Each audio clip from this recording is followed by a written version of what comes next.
When I think back to that day, the one that changed the course of my life, and that of so many others, it's not the sounds of gunfire, the rush of hooves, or the blood-soaked earth that I remember most vividly. What stands out more than anything is the feeling of fate hanging heavy in the air, like the quiet before a storm. You might think that in the midst of all that chaos, all that confusion and fear, I'd remember the individual moments, specific gunshots or screams. But no, what stays with you, especially when you've lived as long as I have, is the overwhelming sense that you were caught in something much larger than yourself, something inevitable, even when you didn't know it was coming. It was June 25, 1876, and I was just another soldier in the 7th Cavalry, part of a force led by General George Armstrong Custer. We didn't know it then, but this battle would be one of the most infamous in American history, a battle that would carve its place into legend and leave a scar on the hearts of everyone involved.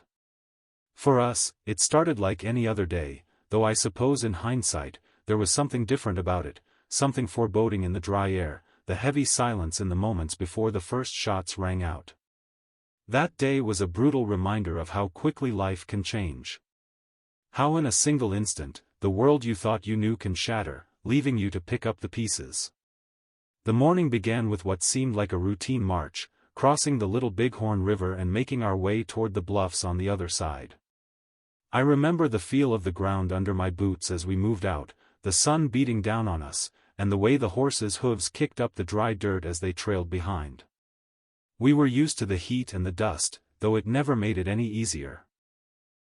As we rode, I couldn't help but notice how the land seemed to stretch on forever, endless and indifferent to the lives it would soon claim.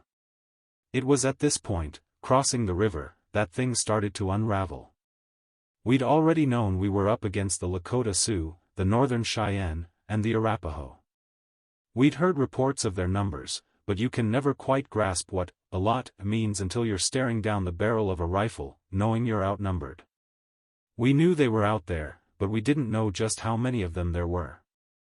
The first signs that we were in real danger came when the sound of war cries echoed through the air. At first, it was distant, like thunder rolling in from the horizon.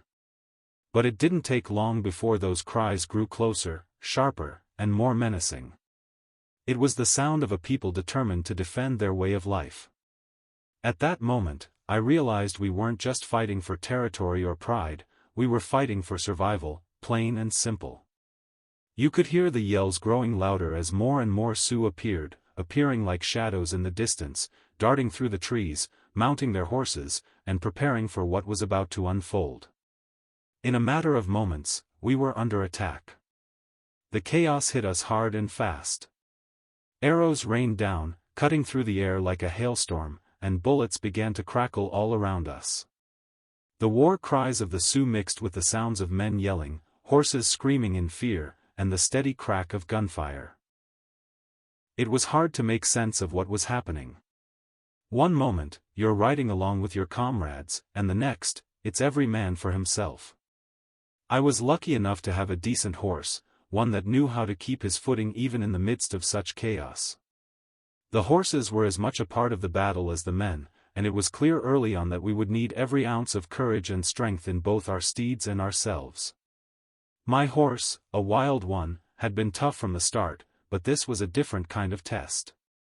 It wasn't just about running at top speed across a field, it was about surviving long enough to make it out of that storm alive. As we tried to make our way across the river, the Sioux were everywhere. There was no escaping them, they came at us from every direction. And then, right beside me, I saw one of them, a Sioux warrior, riding along with a fire in his eyes that I couldn't forget even if I tried. He was huge, towering over me, and despite the blood pouring from his shoulder from a wound he'd taken earlier, he was relentless. He was determined to take me down.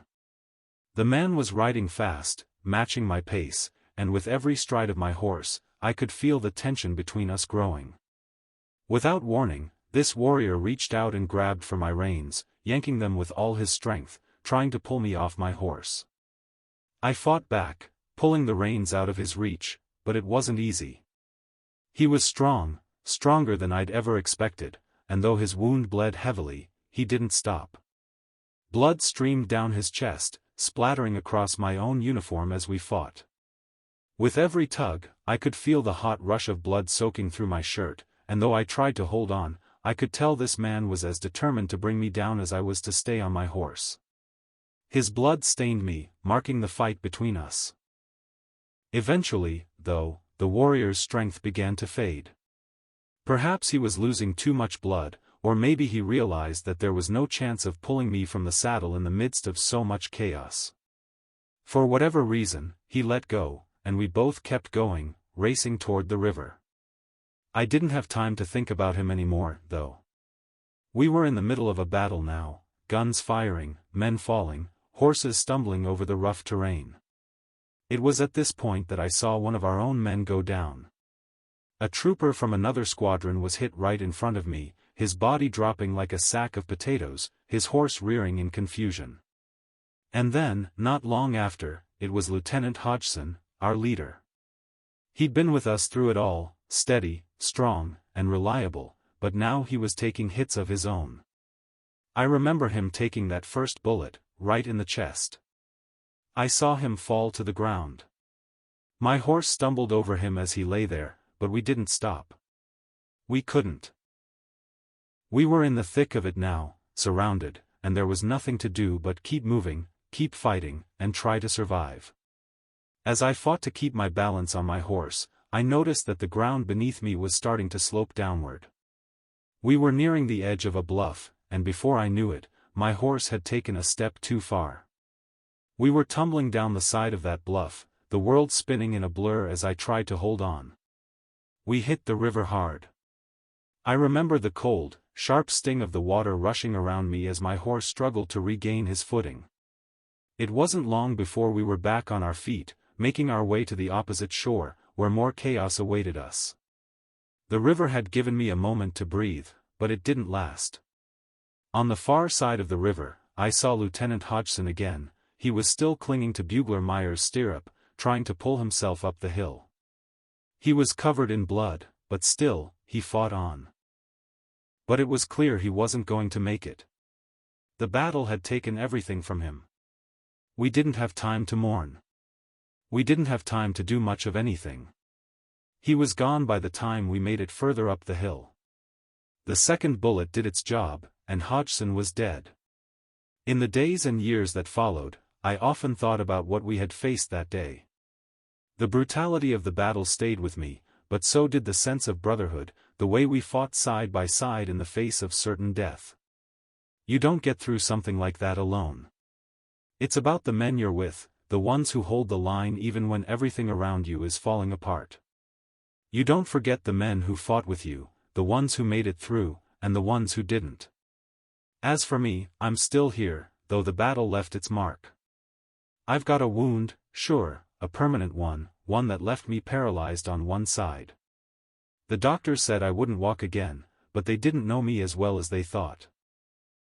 I walk a little slower now, but I keep moving, because that's what you do after something like this. You keep moving.